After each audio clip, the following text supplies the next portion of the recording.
Mes vies antérieures m'influencent-elles? Aujourd'hui, je vais vous parler de ce que j'ai vécu, des blocages et des libérations. Ici Jean-Claude Célie, guérisseur médium à Mézières-Vaux. Effectivement, mes vies antérieures ont un impact très fort sur ce que je vis chaque jour. J'en ai vécu plusieurs et j'aimerais vous partager cela. Tout d'abord, j'aimerais bien vous dire que chaque vie antérieure que nous avons vécue nous permet de libérer un grand nombre de blocages pour autant que nous soyons prêts à le faire. Parfois, cela va se faire automatiquement suite à une situation où nous aurons les bonnes réactions et parfois il faudra un peu provoquer la libération, soit par des soins, nettoyage ou d'autres choses. Et comment pouvons-nous tirer parti, je dirais, des aspects positifs de notre karma?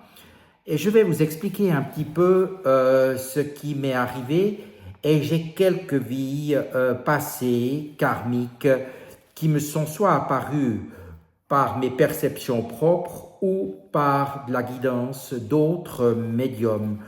Tout d'abord, je sais que j'ai vécu des vies de chaman en Sibérie, 2 ou 3 vies de chaman probablement. Et l'on sait que les chamans en Sibérie sont les chamans originels, donc les premiers chamans qui ont existé sur cette terre. Donc il y a peut-être ici pour moi, comme je le ressens, un message vibratoire profond de faire les choses dans l'essence même de son fort intérieur, avec la connexion de la nature, puisque ces chamans de Sibérie vivaient de pas grand-chose, étaient confrontés à des situations extrêmes, comme vous le savez, en Sibérie, il y a des conditions extrêmes au niveau du froid, et ils devaient se déplacer notamment dans plusieurs régions. Donc, les chamans de Sibérie, par le karma, parce que j'aurais vécu, m'ont certainement apporté une certaine endurance, une certaine résilience et une certaine persévérance dans ce que je fais. J'aurais aussi une vie de chaman en Inde. Évidemment, c'est une vie très, je pense, dans les choses simples, dans les captations de la nature, des essences mêmes et des connexions sacrées, quelles qu'elles soient. Et une dernière vie de chaman que j'aurais eue aussi en Amérique, notamment auprès des Navajos, une culture indienne qui est très connue, et les Navajos étaient naturellement des êtres, et surtout les chamans se reliaient beaucoup à la nature et au monde animal, ce qu'il y est très important notamment de préciser. Ensuite, par rapport à toutes ces vies de chaman, j'ai eu une vie apparemment de médecin, peut-être dans une période de Moyen-Âge où j'effectuais des soins particuliers, où j'essayais de trouver des choses inédites. Et c'est pour ça que je ressens souvent, je dirais, un élan à créer de nouvelles choses, de nouveaux soins et d'aller au-delà des limites qui sont fixées, je dirais, par ce que l'on connaît habituellement. Je pense qu'à l'époque où j'étais médecin, cela devait être probablement dans la période du Moyen-Âge qui s'est prolongée, je dirais, un certain temps. Cela pourrait très bien y être il y a peut-être 1000 ans, ou plus, ou moins. Mais pendant cette période, j'aurais été médecin d'une personne d'une certaine influence et j'aurais dû créer certaines choses, je dirais, inédites afin d'aller plus loin, d'expérimenter un certain nombre de choses. Évidemment, je ne connais pas tous les résultats puisque cette vie m'a été donnée par certains fragments, aussi des vies de druides ou d'alchimistes où j'ai vécu des choses où probablement j'ai modifié des plantes, je les ai assemblées, j'ai fait des solutions. Et là, c'est beaucoup plus vague, je ne pourrais pas en dire beaucoup plus. Et naturellement, les vies qui ressortent aussi énormément, c'est les vies dans la religion. Eh bien, tout d'abord, j'aurais vécu des vies d'ermite dans la réflexion de faire les choses au service des autres, soit comme ermite, soit comme moine dans des abbayes, soit comme abbé père ou père abbé dans une abbaye, ou dans d'autres confréries où j'ai vu que je portais certaines fois une croix, et la croix était symbole pour moi non seulement de libération, mais de guérison. Et plus tard, je visualise même que j'aurais très bien pu avoir une vie de templier, mais pas une vie de templier comme on l'entend au niveau, je dirais, des chevaliers à proprement parler, car comme vous le savez, les templiers ont aussi eu d'autres missions au niveau des commanderies et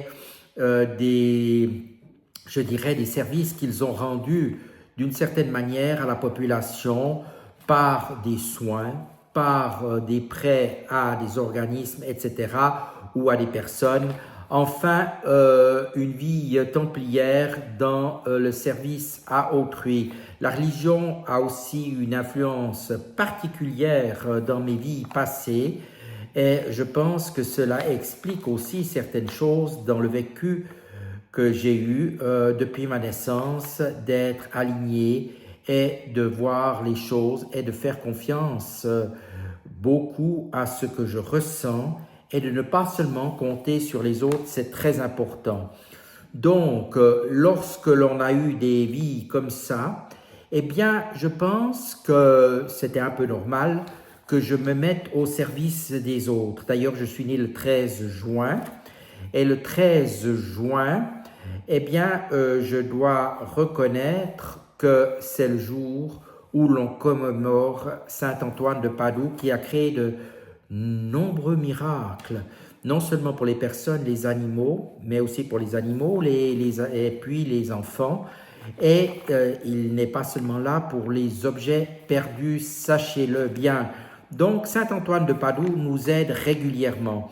Maintenant, j'aimerais bien dire que lorsque vous avez vécu des vies antérieures, eh bien, cela va vous servir d'une certaine manière. Il faudra débloquer tout ce qui vous empêchait d'avancer, mais dans votre évolution, vous devez toujours prendre en compte que toutes les choses doivent être considérées avec du recul. Ce que vous avez vécu n'est pas forcément une mauvaise chose, au contraire, il faut, je dirais, transmuter ces choses négatives en des choses positives, sortir, je dirais, de sa zone de confort et surtout savoir fixer des challenges, c'est important. Soyez curieux de tout, avancez, soyez aligné avec vous-même et avec une attitude positive, vous pourrez faire le point régulièrement sur un certain nombre de choses de votre vie, ce qui va vous permettre d'identifier vos forces et vos faiblesses. Je vous ai partagé aujourd'hui quelques-unes de mes vies antérieures que j'ai pu un peu identifier. Elles ne sont certes pas faciles, je dirais, à vivre, si on peut l'exprimer ainsi, mais elles apportent beaucoup de choses pour la mission, je pense, qui m'a été confiée au niveau de la guérison des personnes, des animaux et les purifications que je dois faire. J'ai certainement eu d'autres vies au niveau, je pense, où j'ai dû faire aussi un petit peu de magie. Eh bien, il faudra savoir transmuter le mauvais, car il y a toujours forcément du moins bon en bon, et que cela soit utile à tout le monde. Transformez-vous, vous êtes maintenant dans des énergies transformatrices, allez-y, lâchez-vous et passez un excellent été. Je vous dis à tout bientôt et merci de votre attention.